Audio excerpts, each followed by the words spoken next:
Hello, I'm Doug, and welcome to the Krewe of Japan podcast, a weekly podcast where we take you on audio journeys through Japanese culture. This time on Krewe of Japan podcast. Welcome back to the podcast. Ever since I was a child, I've always had a fascination with outer space, space exploration, NASA, planets in our solar system, and all those kind of things.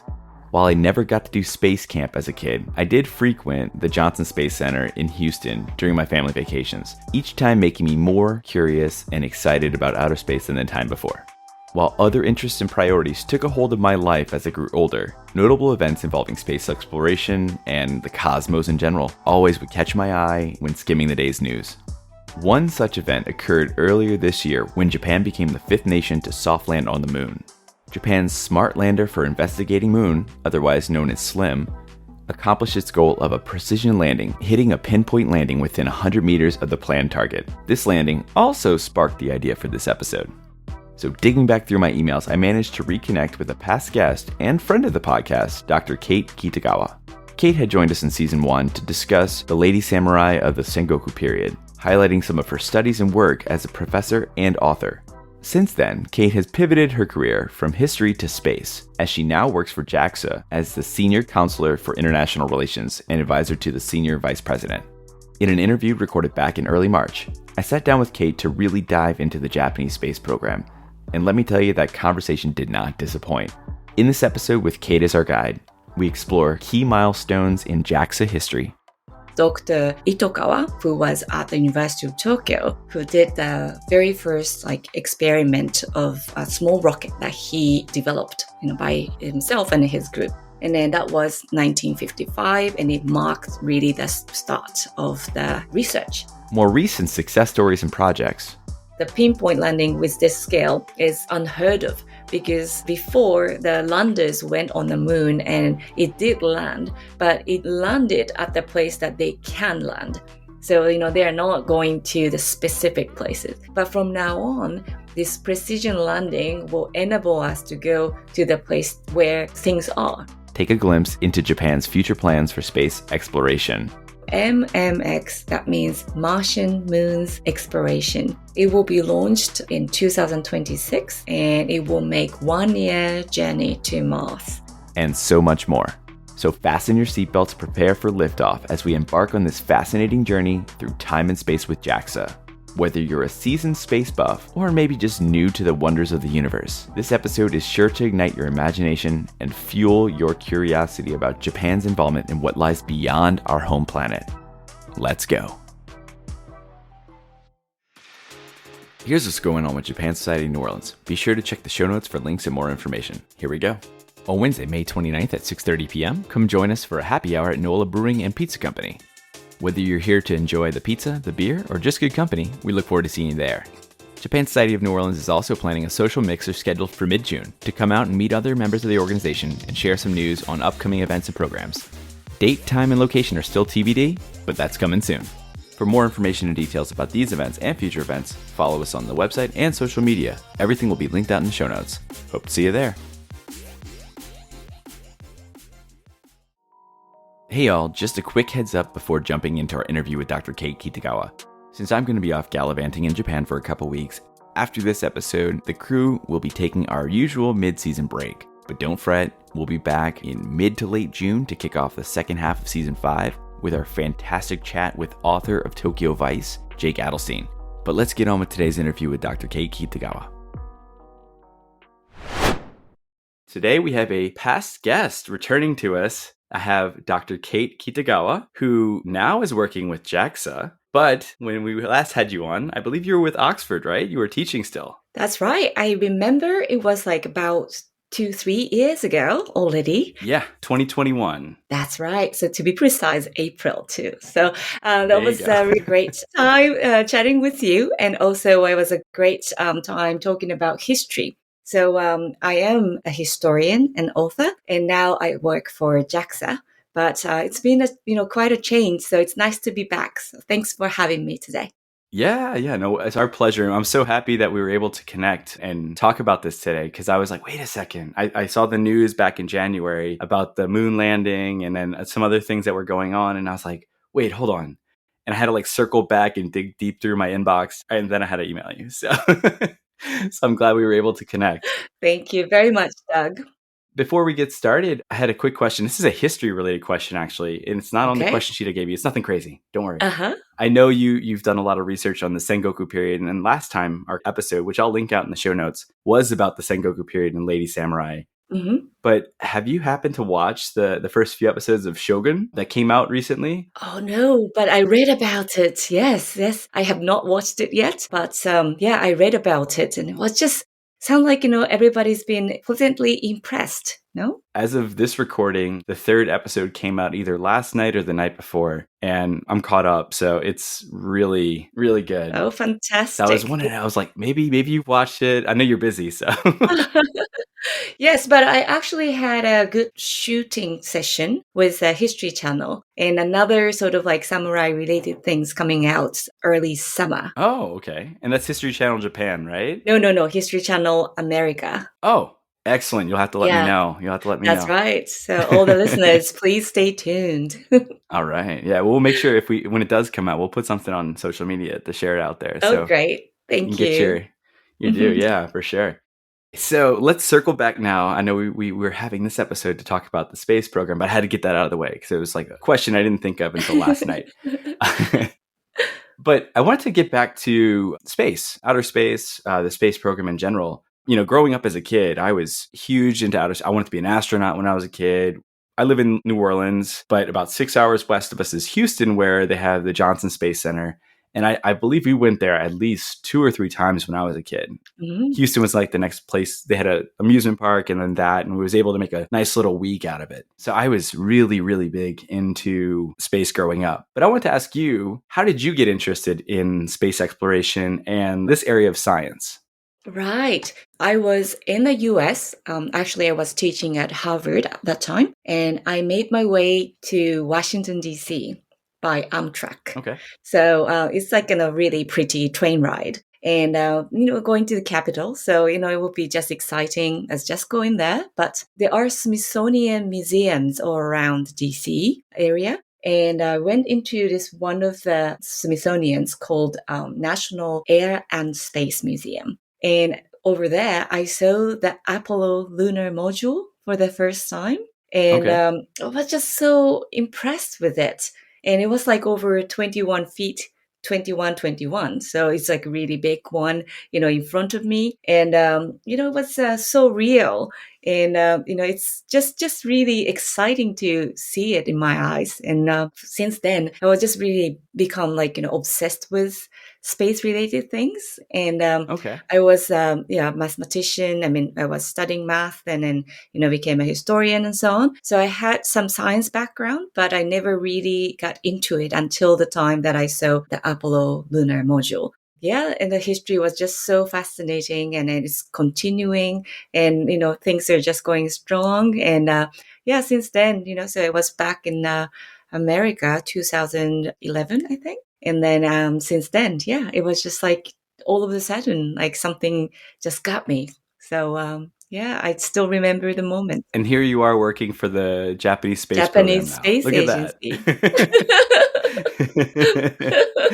Well, what a change. But I waited know. for at least 10 years for the opportunity to come. That's so awesome. That's so awesome. So speaking of the Japanese Space Agency, let's take a look at the early years of the space program in general. I know JAXA is a relatively new agency that was formed back in 2003 out of a merger between a few different agencies. Mm-hmm. And I actually looked up the Japanese name for JAXA, and it is incredibly long. I think it's like 18 kanji. And do you know it? That's right. I still try to remember correctly. Right. I was like reading and it took me like, I was like, do I try it on the call and say it? It's like Kokuritsu Kenkyu Kaihatsu Hojin Uchu Koku Kenkyu Kaihatsu Kiko. Well done. That was horrible, but the intonation was like all over the place. But yeah, the name is super long, way easier to say JAXA. That's right. So. JAXA. Yeah. Let's go with JAXA. That's great. Let's do that. So when did Japan's initial space agency or agencies start, and when did they form? So if we trace it back all the way, it became somewhere around like mid 1950s. So like around, say, 1955. And there was, yes, a group of people like who was interested in developing more about, let's say, rockets and then, jet, aerospace, related activities. But as it was a post-war period.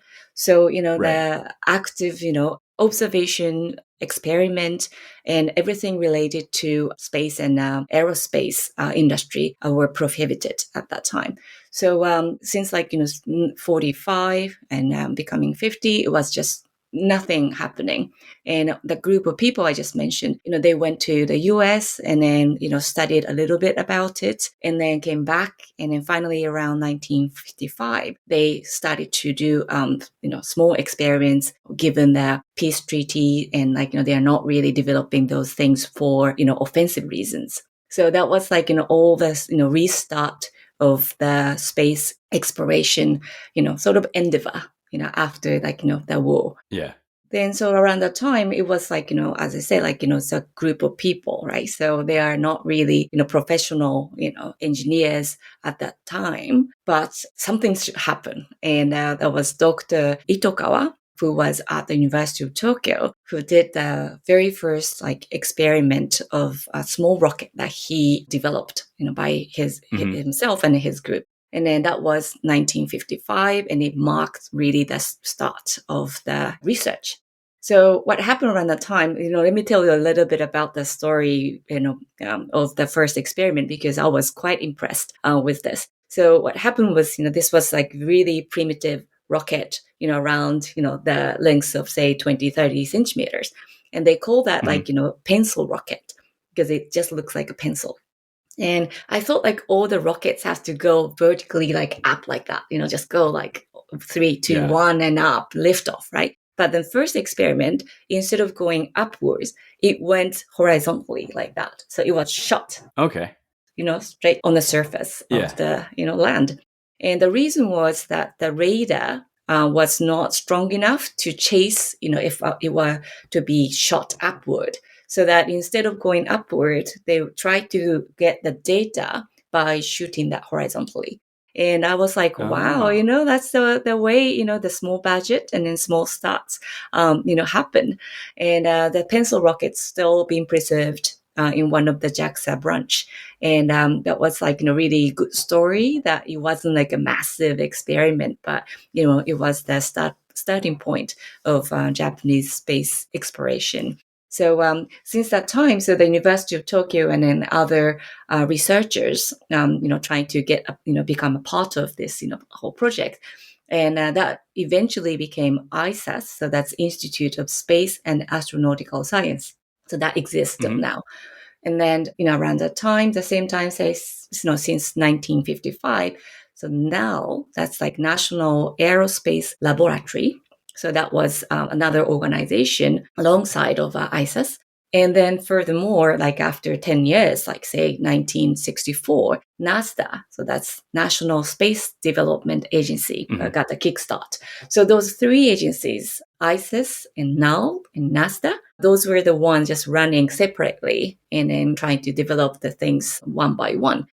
And then finally, but around 20 years ago, 2003, as you said, JAXA started to become the organization that you see now. So those ISIS, NAL, and NASA were all merged into JAXA. I'm sure budget-wise, too, that worked out well, having one organization where you're not splitting the budget across three for different projects. Everything's under one umbrella. Right. So we are trying to be efficient, and then, we try to also be, more interdisciplinary as well, because, it's not just about the space, not just about aerospace. So, it's just really something that the researchers can have the bigger dreams and then bigger scale experiments being conducted since then. So yeah, it's been Makes a total lot. sense. Yeah, happening. But as you said, just JAXA is much easier to say than other long names, Right. NASA was what? International Space Development Agency. So that was just simplified, and then all the people, some people working for NASA still, works for JAXA and so on. So yeah, it's been like a very peaceful merger, and it's been developing since then. Awesome. So you mentioned the pencil rocket. What were some of the other, maybe like one or two other early success stories, whether it's space exploration or if it's just more like aerospace successes? So there are many since then, but I just would like to mention about the first satellite that was launched in 1970. So after 15 years from pencil rocket to the satellite going into orbit, it's just really quite fascinating story, but it just really worked out, and it went around the Earth. And it gave the signal for about 14 to 15 hours. And that was like quite a, big step, for the space industry in Japan. So I think, it was something to mention. And another thing was, say, about jet planes. Because, as you said about JAXA, having like, aerospace, as well as like a space exploration. So, this whole area of researching the plane, aeroplane and aerospace, I think, those things are worth mentioning. So do you know something called sonic boom? Yeah. Mm-hmm. So the sonic boom is like, those kind of like sound that airplane makes, in a very simple term, but, it's the shock waves that comes with it. So like, the head of the plane and like the back of the plane, they give out like two different shock waves. So like, on the ground, you hear like boom, boom, right? So, it becomes like not just irritating, but it sometimes become very like, much very harmful sort of like, things caused by the shocks and the waves, itself. Mm-hmm. The Japan Aerospace Exploration Agency, like, as a part of it, tried to reduce such sort of like, sonic boom. It was a challenge, right? But it has been, progressing really well since then. So I think, just like to include, the planes and like, how, closely that JAXA has been working with the, aerospace industry as well. So, not just like reaching out too far, but we're thinking about reduction of the risks and also like, aerospace safety and also like, more, say like CO2 reductions. We're trying to solve the real life problems. So those things are probably, highlights of, past 50 years. Awesome. You mentioned earlier that the pencil rocket is in one of the branches of JAXA located here not here. I'm obviously not here in the US, located in Japan. How many locations are there? I know of the island where they do the launches. Is it Taneshima? Yeah, Tanegashima. That's right. Tanegashima. That's it. Okay, I was close. Right. And then I know scuba because my family on my wife's side lives in Ibaraki around that area. So I see a lot or hear a lot about the Scuba Space Center as well.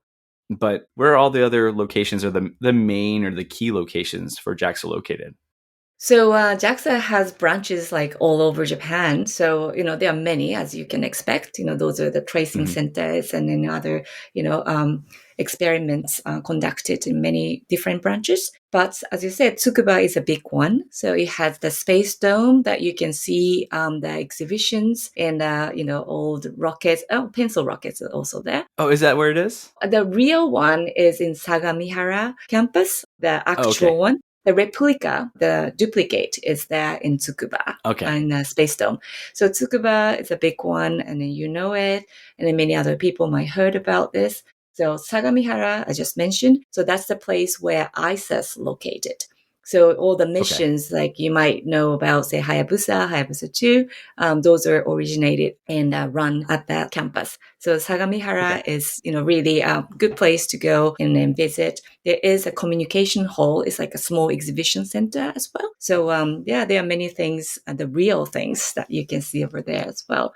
And I mentioned about the jet planes, and then those things are in Chofu headquarters. So JAXA's headquarters is in Chofu, and then they're specialized in jet planes and planes, airplanes, aerospace. Another one office in Tokyo is in Ochanomizu area. If you know Tokyo geography, that's about a little bit of north of Tokyo, but Ochanomizu area in On the Tokyo Chuo office. line. Oh, that's right. Yes, yes. You know Tokyo more than I do. But I started to take those trains recently because I just moved to Tokyo from Sagamihara. But Chuo-sen is right that you get to Ochanomizu and Tokyo office is located there. Another one, I would say, I have to mention overseas offices. Okay. Washington, D.C., there's one, and Houston, another one, and Paris, Moscow, and Bangkok. So those are the overseas offices. So Okay. there are There many were some in the branches. United States. Yes, that's right. Right. Yeah, and Houston office is pretty close to Johnson Space Center. So you mentioned about Oh, okay. going to Houston when you're a child, and that's right. That in that area we have an overseas office of JAXA. Cool. You mentioned that I was familiar with Hayabusa and Hayabusa 2, because I had mentioned that to you in the questions. Right. But and for those that are not familiar, obviously I'll let you explain it better than I can. But just to give an idea, it was when they launched those crafts and they collected samples from an asteroid and then came back to Earth with those samples. Right. And I think, if I'm not mistaken, was that the first time that's ever been done? I want to say it is. I think I read that, but I wasn't 100% sure. But in addition to that, what other types of exploration has Japan undertaken over time, whether it's lunar or planetary or, anything else?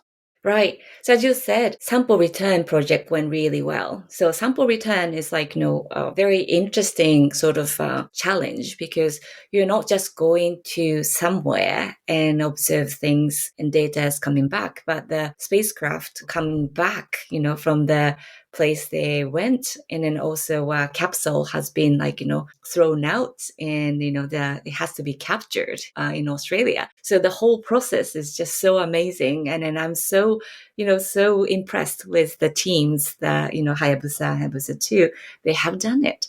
And especially Hayabusa 2, it was under the corona situation where they had to travel all the way to Australia with all the regulations, and Australian government and people, local, supportive people were just all around, and we made it. So those are really fascinating projects, and we will be using, those sample return technologies later on for the MMX, so like Mars and stuff.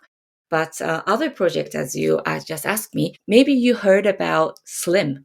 Yes, So I have. that's the smart lander for investigating moon that has just landed on the surface of the moon on the 20th of January this year. So it's still recent, and you probably heard about Slim waking up after the long, cold night. I did. So it was news, and it just cheered us up. Like we did not plan to have the awakening of the machine after the long night. Right. It was a surprise, right? Yeah, they're just not meant to be, or they're not planning to do anything further. So the pinpoint landing was the major things that they would like to achieve. So they were focusing on that part, and this was a bonus. What we call extra success, that we get to see all the data, and if we were to be sending more spacecraft and probes, then we might want to know what kind of things will be able to go the 2 weeks of the nights, the very cold and severe weather. So it's really an extra sort of, data that SLIM has acquired. So it's really been amazing. So the pinpoint landing was, something that has just been achieved, and we are very proud of. If you don't mind me asking, for the pinpoint landing, how big was the radius for that? Right. So they're aiming to land at the spot that they can scan, and then it's 100-meter difference is something that they would like to achieve, right? So it's 100-meter plus or minus, but they actually achieve even much better precision. So it will be just either a few meters to say 10 to 30 meters. So that's just matter of where the pinpoint landing has to go, but it's really precise. And just to add the story to it is that the pinpoint landing with this scale is unheard of, because before the landers went on the moon and it did land, but it landed at the place that they can land. So, they are not going to the specific places. But from now on, this precision landing will enable us to go to the place where things are, right? So if we want to observe or investigate specific things, like this time the crater and in the rocks around it, it has to go really close to it. And this, precision of a few meters to 30 meters, I mean, that's really a success of the pinpoint landing. So that, the SLIM has really made, many kind of, research available, on the list to do in the future. So, the pinpoint landing was like really something people try to probably achieve in the later dates as well. Yeah, and it was really exciting to watch it live. Have you watched it live, Doug? I didn't watch it live. What Right. time? It was pretty late in the evening in Japan, correct? It was It like a was. Friday night, I think. Yes, and also just after midnight. So Okay. yeah, it landed around 20 past midnight.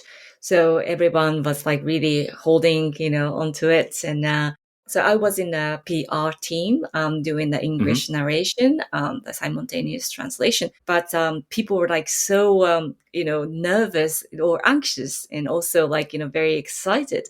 So we could not eat. So we skipped dinner and like midnight comes and everybody's hungry, but we just could not eat. And then after that, 20 minutes passed and it happened. And, maybe another hour or so that no one really, ate. And then all of a sudden, like after an hour and a half, that everybody started to feel hungry because we forgotten about anything else but focused on Slim for those hours. So yeah, it was really spectacular sort of moments that, we, watched the Slim going, down and then, hovering a little bit and try to find the specific place to land. And it was a great success. Mm. That's awesome. If it was a Friday evening going into Saturday, I was probably on a work call or something. That's some right. meeting for work, I'm sure. So unfortunately I wasn't Mhm. able to watch it. But I mean, that's just incredible. Just the whole pinpoint landing. I mean, if you think about it, from Earth to the moon is I don't know how long, but it's not close. And you're able to land it that precisely with the use of science and math to calculate the trajectory and gravitational forces and everything involved. It's just incredible. So I mean, Right. I can't imagine the amount of work that went into it and the sense of achievement everyone felt when it happened. So at the time, also, I was a director of Space Education Center, and we made two digital materials for actually the world to play. So originally targeted the school kid, but the Hmm. people who want to know about the Slim project, there is a game that's available online and also in English. And you can have you can play anywhere on your computer if you have an internet. And what happened is like there are three stages of the pinpoint landing, this Slim project. So first is to go there, as you said, those swing bys. It took like 4 months to get to the moon, right? So, around the moon to the orbit. So the first stage is to go to the moon, but not directly. So you have to choose the swing by, the slim path to get to the moon. So that's like a round one of this game. And then round two is surveying on the surface of the moon. So on the surface, the Slim carried the picture already. Like they wanted to have the specific point that they can scan and then find it, right? So the scanning process is around two. So it's really interesting sort of game that you can recapture, like in how Slim went to the moon and then look for the place to land. And then the third one is about actual landing. So it makes the hovering a couple times, right? So like go into this stage and then go down vertically. And then they would like to avoid the boulders, or something, underneath. So they Yeah. have to really make sure. So the third round is to do that operation. So this game, the Slim Pinpoint Landing game, is really an interesting one. And I really recommend even adults to play because it's just really exciting, sort of knowing about the phases of the Slim project. And another thing, many parents know about Minecraft. The kids are really crazy about, My son is yeah, obsessed with Minecraft. So right. yeah.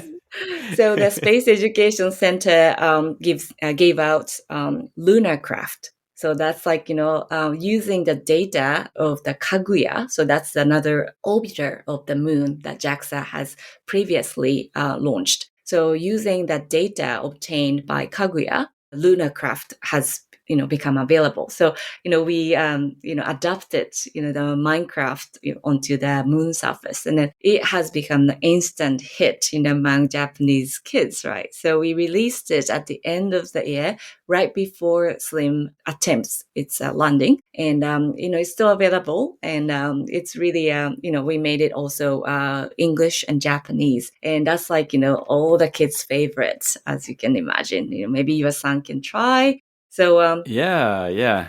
I'll have to yes, get those so links from those are you the for that because that sounds really yes. interesting. I might try it.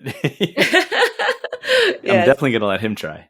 Right. Yeah, I saw that there was a trial run, and all the dads, they're given a strict direction saying like, please do not tell your kids about what you think is good. Because that's what's like to advise, say this might be better, but just like please, dad, so that too, like just you can play separately from your kids and try to compete, but you know what I mean. So Okay. those are the really fun things, for the parents to hold, and they also enjoy their own journey on the lunar Yeah. surface. Mm. So that's lunar. You Yeah. mentioned Kaguya as well. That's orbiting the moon. Oh, it's no longer. So it went into crash. So Oh, did it land? yeah, it not landed. It sort of Okay. crashed on the surface of the moon. But I mean, it was meant to be. So it was like Sure. it did its job, and it's now down on the moon. But you said maybe other things. Maybe one Yeah, more. like any Hmm. planetary missions or anything like that? Yes. So another thing is maybe Bepi Colombo, and that's like a ESA mission. So it's European mission Hmm. collaborated together with JAXA as well. So JAXA has a smaller probe on the Bepi Colombo spacecraft. The JAXA's one's called MIO, but the Bepi Colombo carrying MIO is making a travel from the Earth to Mercury. So the Oh, Mercury wow. is so far away, far, far, farther than the moon, right? So for Bepi to get to Mercury, it takes about 7 years. It's 7 years. unbelievable. So Wow. it's still going. It's making the ways, making many, as many as 9 swing-bys. So it uses the gravity of Venus as well as Earth and Mercury, and it eventually get to Mercury, but it's still traveling. So the next swing by will be happening September this year. And 3 more times and then just get there. But it's like, long journey to get to, Mercury. But previously it has already did like, several swing bys, including one swing by of the Earth. And it has always been like very successful. And now like, they are waiting for their arrival to Mercury. So that's like, It's JAXA has been exciting. involved. Yeah, it's very exciting. So yeah, and you can see like it's getting closer to the sun. So this spacecraft has to be very strong to the heat, right? So they did probably experiment on Earth, but for real that this is going. So it's really fantastic thing to see. And when I was living in Oxford, I was also working at the Science Museum or helping them develop the new space gallery. And over there, Baby Colombo is currently there. And they probably would like Okay. to keep it, even the new one comes out. So, yeah, the Baby Colombo can be seen in London. If you go to London, the kids can see how big things are. And it's just really good display of it. Yeah, so it's like, Washington, D.C.'s aerospace, like Air and Space Museum. The London Science Museum also houses those things. Mm. Cool. And also now, so you mentioned about Hayabusa 2. So Hayabusa 2 went to Ryugu, that's an asteroid, and then got Hmm. the sample and then came back to the Earth. So one of the grains of those samples has just been sent to London, and it's been on display since September last year. So the Oh, London cool. audience can even see a Hayabusa project in the actual grain, just right there on the display. And it's really neat that Ryugu grain is displayed at the back of the lunar sample. So the Apollo's, sample return of the rocks, one of them, the small ones, displayed in London as well.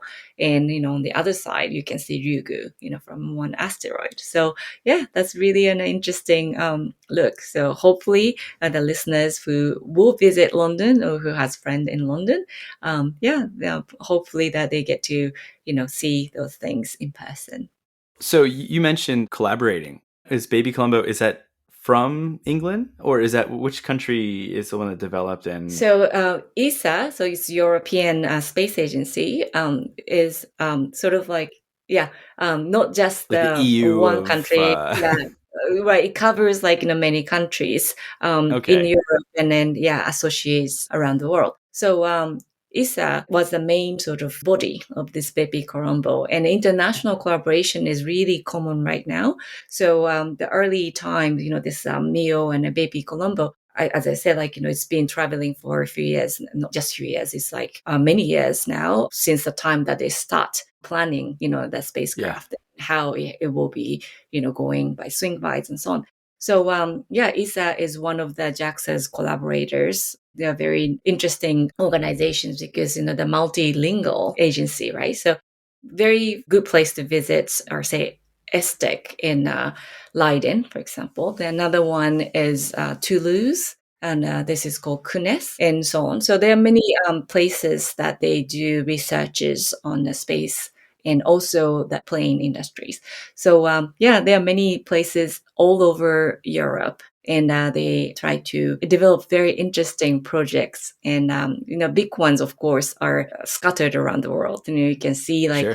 NASA's always big, but also we don't know how things are really going with many other big agencies, say China, for example.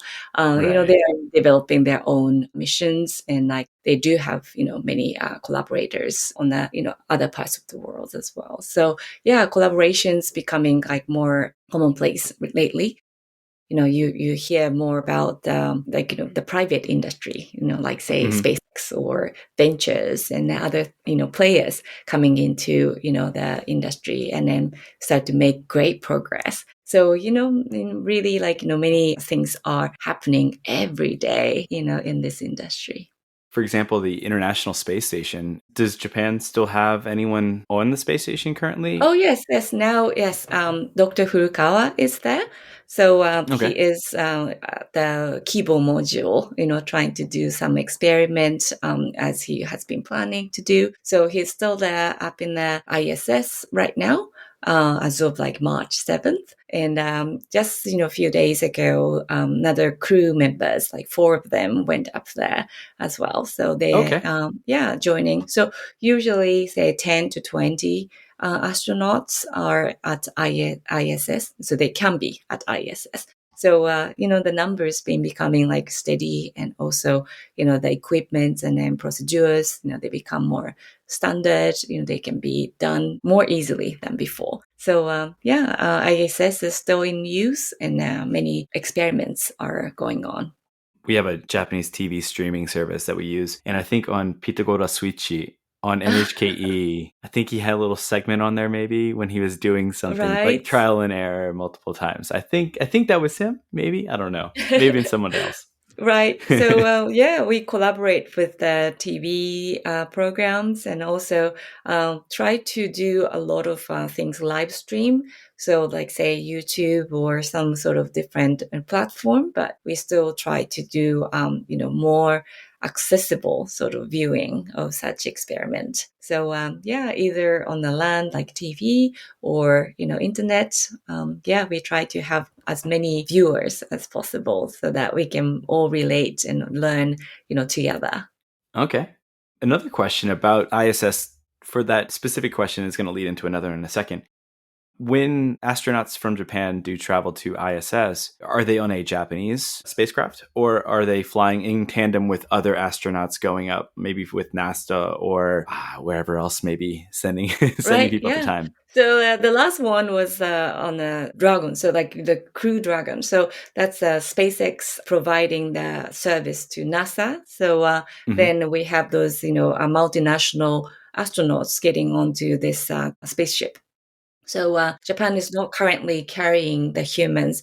Rockets is more for satellites, and it carries more things to go to the orbits and so on. Got it. So it can be like different purposes, but the Japanese astronauts usually join this multinational teams, and sometimes it can be carried by different nations, but there are many ways to get up there now. So Okay. it's probably becoming more and more popular. And as you probably heard that the travelers now going into space and then they come back. So not just the orbital sort of cruise, but some of the people went to ISS and then became the visitors.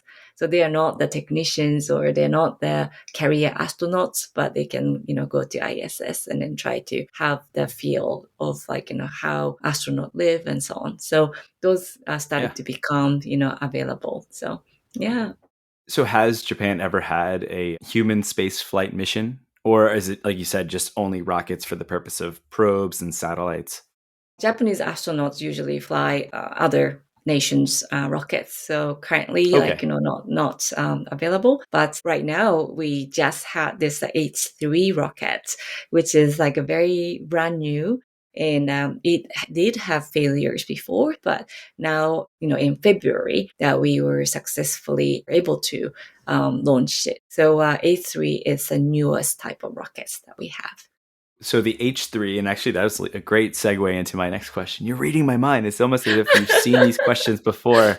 I was going to ask, the previous rockets that I think Japan has primarily been using for a while now have been like the H2, H2As, H2Bs. I think those are the right ways to say it. Right. Those are the rockets used in the past. And this H3 is the new wave. It's the beginning of the new. They're going to retire the old ones and use H3 going forward. Right. What is the big difference between the two? Is it shape, or is it just what's maybe the I don't know. I'm gonna let you tell me. I don't even know how to ask.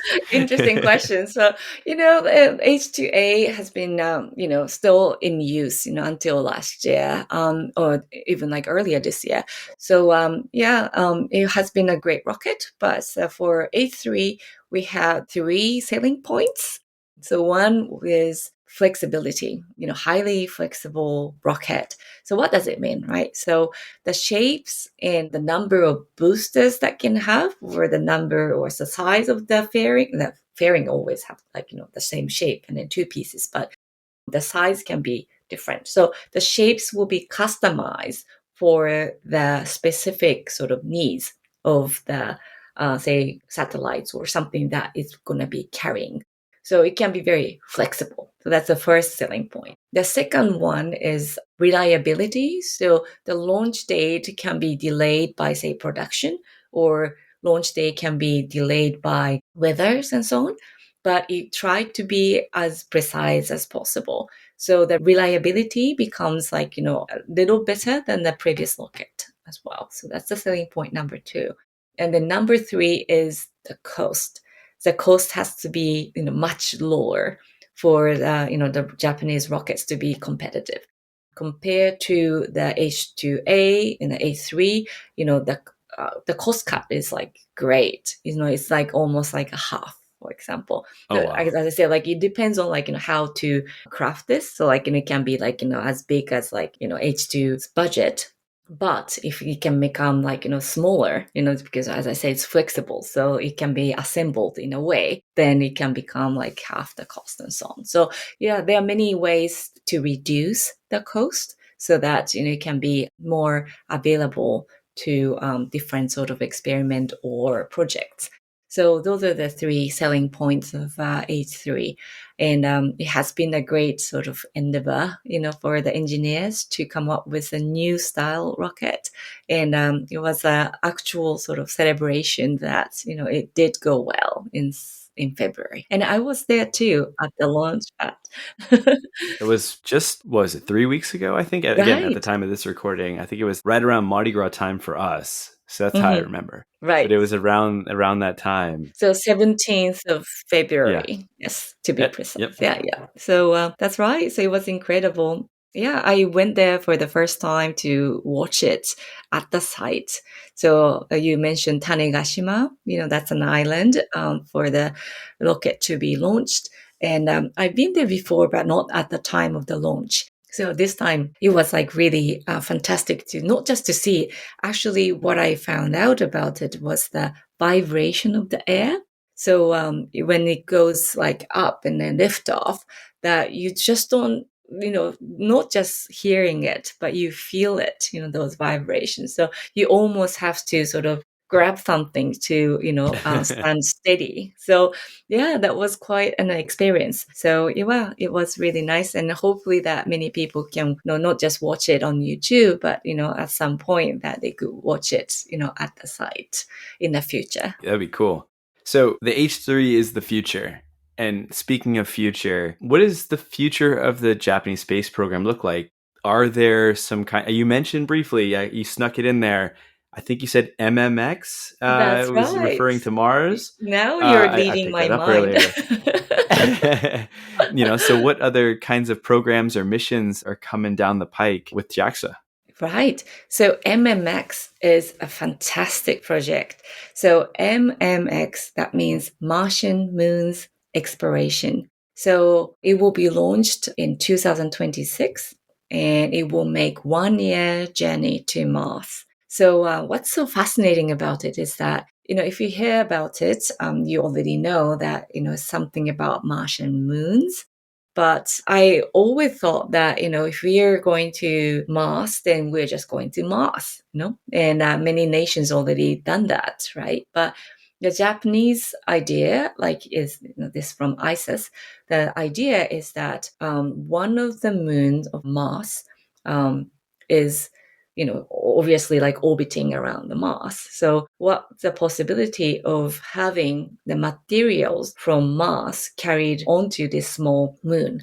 So instead of just going to Mars as everybody else is doing, that we are going to get to this one and the moon of Mars, it's called Phobos, and then get the sample and we're going to take it back again. So it's a sample return project. So I thought like, okay, that's a great way to reduce the cost of the mission. But at the same time, it will be, pairing with other observation of the moons, and we can get to know even more about the moon and the Mars and its moons. So it's a great idea to compensate the things that has not been done. And as we mentioned about Baby Colombo being produced by ESA, mainly the leader, this MMX has a little rover that goes onto this moon of the Mars, and that's called Idefix.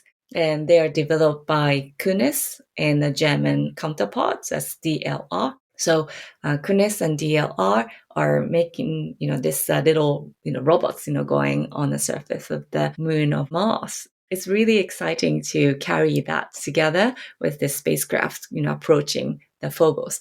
So it's really interesting project. And then I also recommend this game, making your own MMX.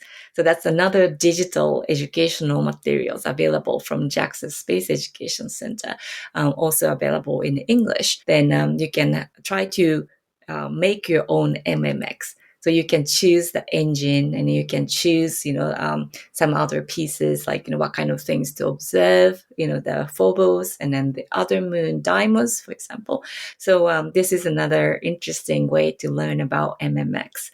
And it's not just for kids, again, like dads and parents, all welcome to explore, to do this online. So MMX is one of the great, future program that Japan will provide. And also, we touched on this a couple times today, but about multinational and multi sort of player cooperation. It's happening like very at the rapid pace. So what's happening is this NASA-led Artemis program. It's becoming growing fast, and over 30 countries and the multiplayers, like joining all together. And then they're trying to, going back to the moon, for scientific discovery and also looking for more economic, benefits from like, what we can do on the moon. And also, like, inspiration is everything for kids. So, having more inspiration for the new generation. So we even call, like, the age 10 to 13. I don't know if your son falls into this category, but the ultimate generations. So the next generation, we're going to be carrying, those missions. So we're starting it, and then, it will be a long-term project. So the kids, especially, even under 10, they will be the ones, who will be involved in this project. So this is a long-term project and a multinational project. So yeah, it's a global alliance, and then what's happening is very exciting. So, Japan will be, contributing to have the rover. So this time it's not the small one to go to the surface, but we are trying to develop the pressurized rover so that human can be in there to go in the car. So you can just imagine it's like the car you drive, but you drive on the moon. So those kind of things that Japan is trying to develop and then trying to contribute. And also the gateway is like, now Earth has an ISS, but the same thing, the orbiting around the moon, it will be called the gateway. So, constructing that will need like lots of cooperation. So Japan is also contributing that as well. So, yeah, there are many things happening around the Artemis program. So that's like really exciting, and possibly, like, not just the next generation, but the one after, and even the one after. So it's just really something that we will keep our eyes on for a long time. Yeah, no, I heard of the Artemis project recently. I wasn't aware of it. I was listening to something else and I heard it talked about it a little bit on there. It sounds so fascinating, and a lot of countries are getting in on it, and it's going to be very much a global That's effort, right. I guess global, but out in outer space to go out there and do what they want to do. But it seems so cool. And I'm looking forward to it because, again, this kind of stuff always fascinates me. So, and Right. tapping back into my like inner 10-year-old who was anxious to go to Johnson Space Center and everything like that. So it's cool. And I can't wait to see what happens next. I mean, there's Right. so many cool little projects going Mm. on. And for the Scuba Space Dome, can public go in there and see and look around? Right. So immediate future, there's an unfortunate sort of construction project going on for the Oh visitors. So no. they'll have to wait a little bit, but probably around the early summer that it will be closed just for a while. But then it will become like available again to the public visitors.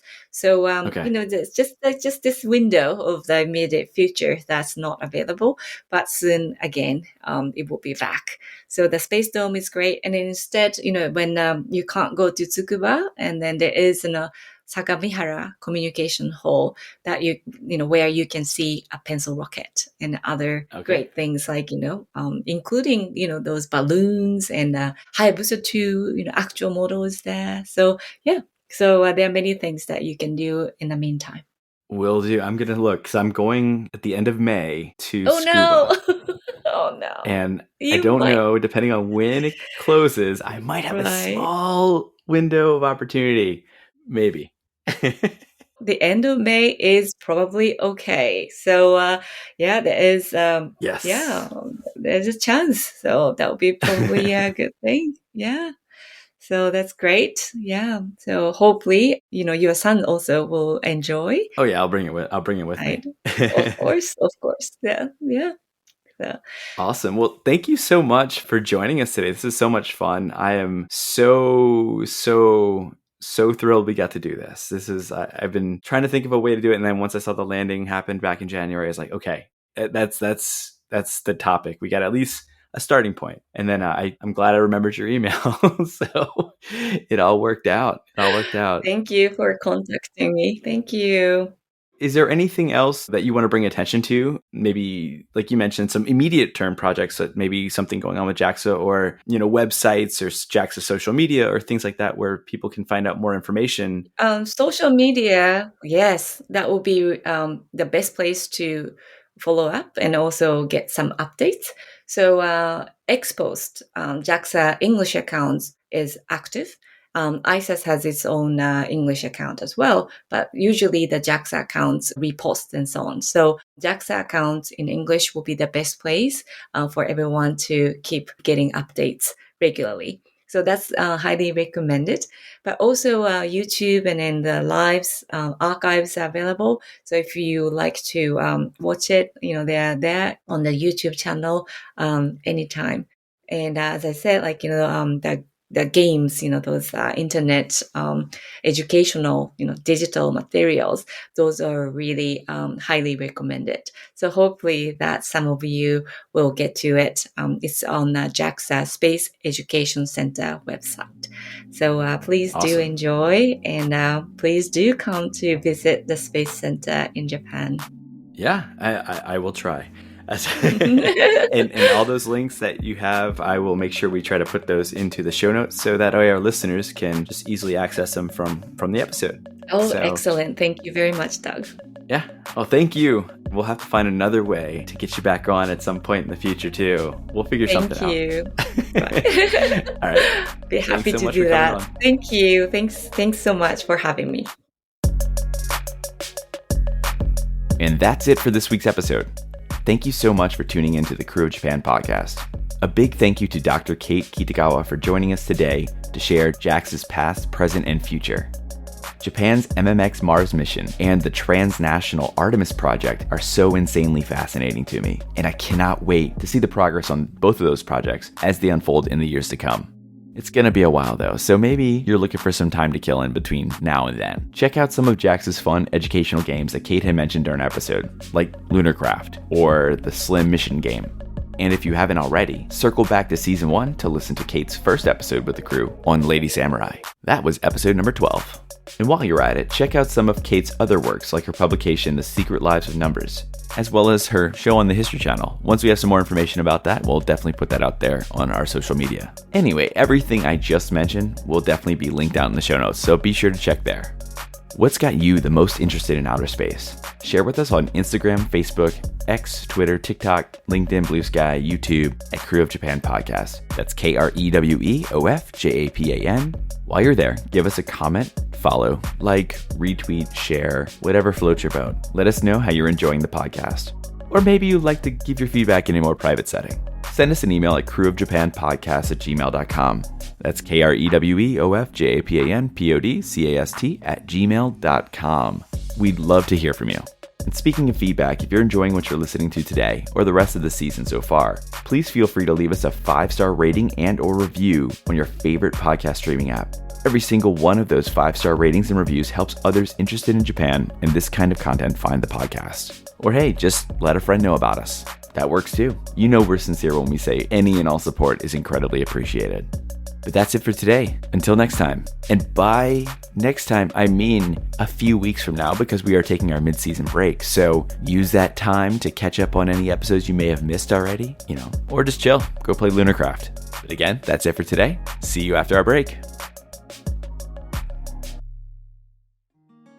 Looking to start your own podcast and don't know what platform to use? Tell me about it. When we started the Krewe of Japan podcast, we tried a bunch of the big name recording platforms, but always came back to the one we're still currently using to this day, Zencastr. Zencastr is now the all-in-one solution making podcasting easy. In addition to its high audio and video quality for podcast production, Zencastr provides a full suite of production tools to record, produce, and publish studio quality content from the comfort of your home. Just log in through your browser and start recording. It's that simple. For us, we simply send out links to our guests and they join the lobby. But before you know it, it's all done and you have your studio quality audio and up to 4K video right there ready for you, right when you finish. The best part is having their multi-layered backups to ensure that your recordings are in the highest quality, regardless of anyone's internet connection stability. With Zencastr's all-in-one podcasting platform, you can create your podcasts in one place and distribute to all the major destinations. It's really that easy. Go to zencastr.com/pricing and use our code Krewe of Japan, KREWEOFJAPAN, and you'll get 30% off your first month of any Zencastr paid plan. We want you to have the same easy experiences we do for all of our podcasting and content needs. It's your time to share your story.